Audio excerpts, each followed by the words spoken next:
Role as a bulwark of Ghana's democracy and development. Moreover, the Law House, a modern facility for the Office of the Attorney General, has now been completed. Mr. Speaker,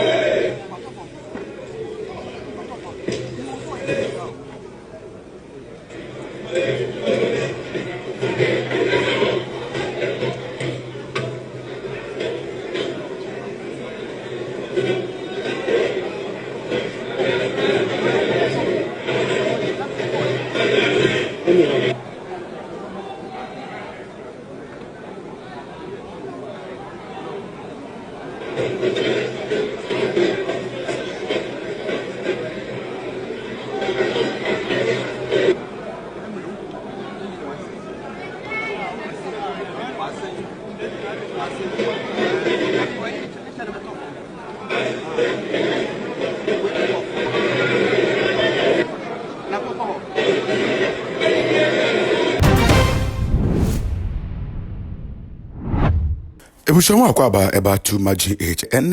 on the 3rd of January.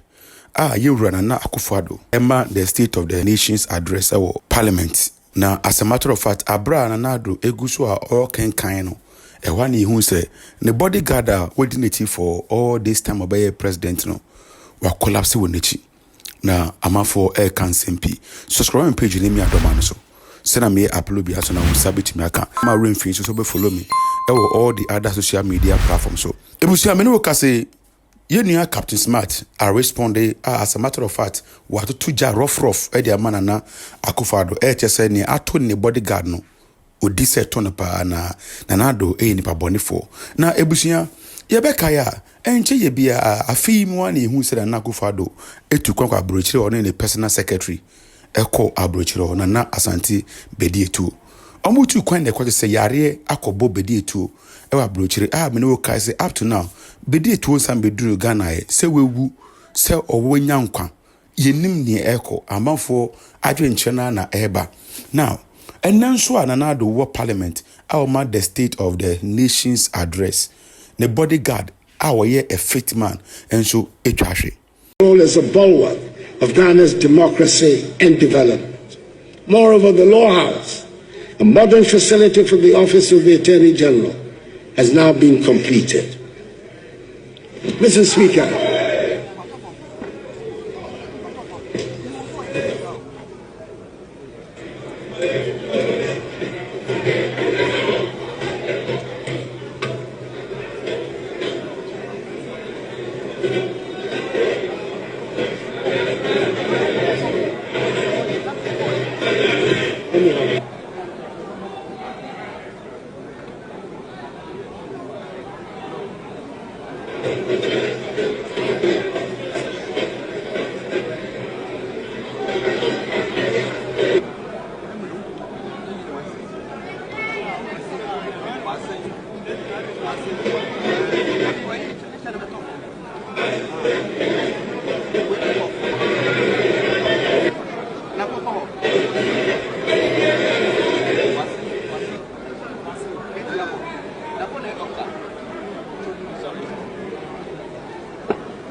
Nebusia ansa na branti betwa ahwe no wo hwese wo gina wona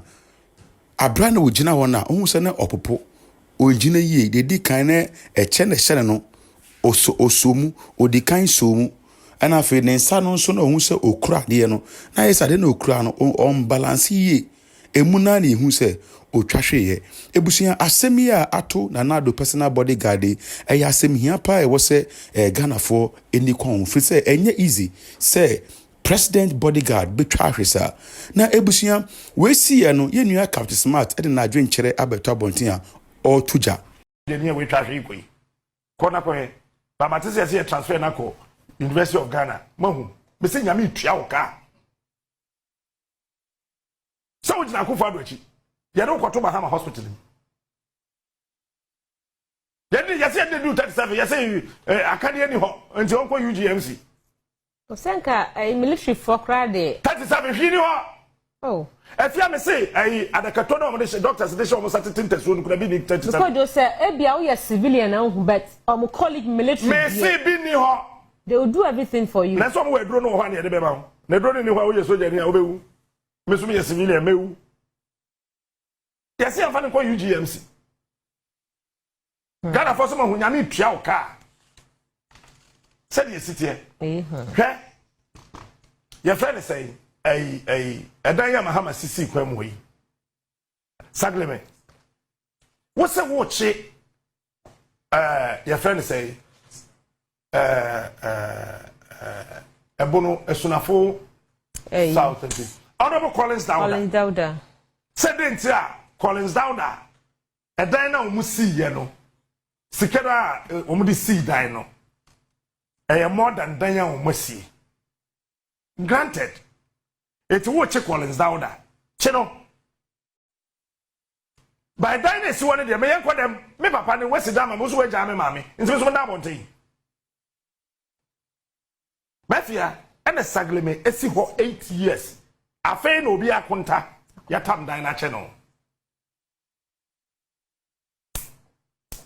obi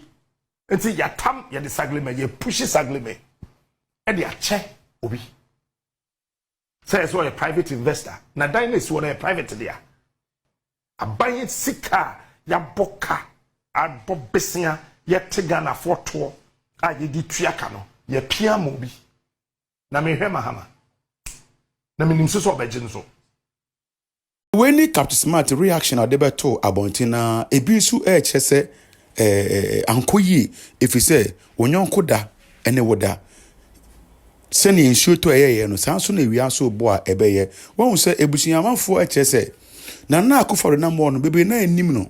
na akufado enam ho no bebre na enim no e de enkrofo ekafa na ho ene mo modi hu se na Addo se ni se e no tie ba se onu ankasa atenase awetenese anase onu atenase adwene ehunu se papa we nipa se no ye no omuntumi ntenase ndwene ye enti ye wo se ye very careful e won nsem a ye ka efa ye ma mpanifo ho sa asem ye si o parliament it cannot be a planting and it cannot be say Addo enhwe ne bodyguard ne ye and it cannot also be say nyame ne etwa ne ka ya ready e wo homo bia ye won kofo omuntumi ni endru 40 nanso omefiri asase so ebi so ni abro 80 stella omo asase so untumi nka se nyame do obi echi obi ana onyame aketua but aside say we adwenkere ebi enso edeba no ebi so chese na Addo anya ade dwumedie ana niema hodo na Addo de beto abonten no eye niema enkoyi babusia babi a ma adwene wo no eye yenua be ma wa collapse. It seems like there's something going on around Akufo-Addo. I was say na Addo be hia Ghana fo nyina moa ana say Ghana fo nyina empire dan say ye de ya no ebesi ne so na ya cancer mbone ya fa ne ho ebusua hanom too much age message so do adwenkyere ebeto e de amaye yehu how awosifa gi news na fe subscribe my page ni Addo ma no so sene ya ye upload ya so na on sabit maka makrao